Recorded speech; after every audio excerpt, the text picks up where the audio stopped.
Because they were, as usual, trying to use me as a mouthpiece or a puppet. And I'm not going to say anything that isn't true anymore. I know, I cannot do that. Because if I do that, I put my recovery in jeopardy. Yeah. Because, oh no, you're a liar, you're a fraud.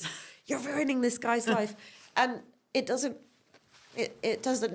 affect me now. You know, it's, I'm not a puppet. No. I'm not going to be brought onto things to shame Russell because of something that happened to me with him years and years that he's made an amends for. That's all I can ask for from someone like me. I've behaved awfully and I've had to go back and do the amends, and it's very liberating because I think he's a good person. I do think, and he was just young and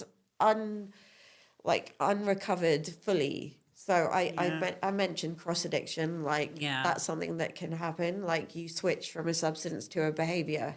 So a lot of people will switch to an eating disorder or a sex addiction or a gambling addiction or anything, because that itch will be scratched, and it will be scratched by the substance, something as dopamine giving as the substance, or a bullet or something like that. Or you can recover, which is the hard one, but is the one that is sustainable eventually. If you can get to that point, which is very, very hard, because it's scary to think like, well, I can never do it again. Never, ever, ever.